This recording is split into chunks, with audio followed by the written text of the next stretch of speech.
আমি আমাদের দেশের প্রেক্ষাপট নিয়ে একটা কথা বলতে চাচ্ছি। জাতির উদ্দেশ্যে ভাষণ দিবে, জাতীয় সংসদ মাঝে ওনার ইনভাইট করছে ওয়ার্ল্ডের একটি দেশ থেকে যাচ্ছে। তো উনি কেমন বাংলাদেশ করতে যাচ্ছে এটা কিন্তু পুরো বিশ্বর কাছে তুলে ধরবে।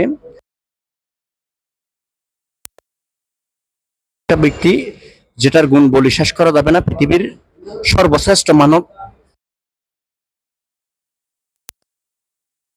কোটি মানুষের কর্মসংস্থান করছে, গ্রামীণ ব্যাংক করছে, ওনার জীবনের সফলতার কোনো বলি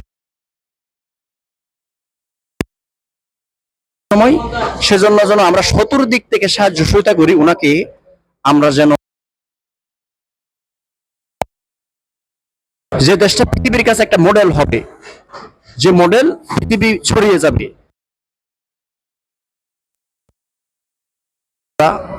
একই ভাষায় কথা বলি, এশিয়ার ভিতরে এমন একটা সুন্দর দেশ। বলছিল বাংলাদেশ কখনো জীবনে মাথা উঁচু করে দাঁড়াতে পারবে না, সেটা আমরা ভুল প্রমাণ করছি। কিছু আমাদের ইউনূস স্যার সেই ভূমিকা নিয়ে আমাদের দেশটা করতে এসেছে। আপনারা সবাই উনার সাহায্য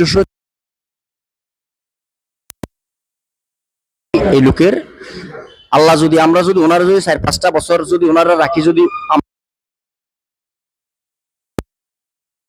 হাতে যদি দেশটা দিতে পারলে আল্লাহর রহমত আমরা অনেক সুন্দর একটা সাজানো গোছানো একটা রাষ্ট্রে কোনো ক্ষুধার্ত থাকবে না, যে রাষ্ট্রে কখনো রাস্তায় মানুষ ঘুমাবে না, যে রাষ্ট্রে কখনো ঘুষ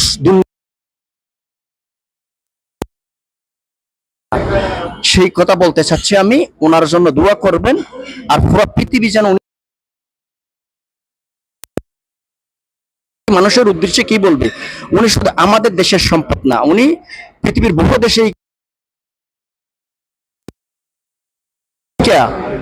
করার জন্য বহু দেশে এরকম নজির রাখছে। এই 800 কোটি মানুষ পৃথিবীর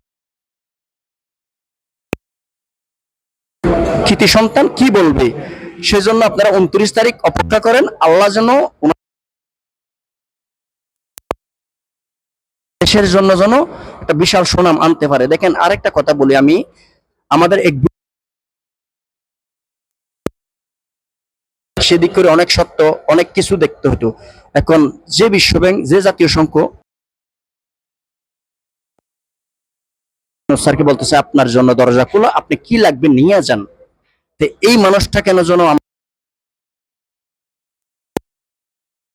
আমরা কিন্তু আমরা সঠিক কাজে যদি কাটাইতে পারি, আল্লাহ আমাদেরকে কিন্তু বিশাল একটা আল্লাহ। এই বক্তব্য এখানে শেষ করলাম। আল্লাহ আমাদের কল্যাণ করুক। আসসালামু আলাইকুম।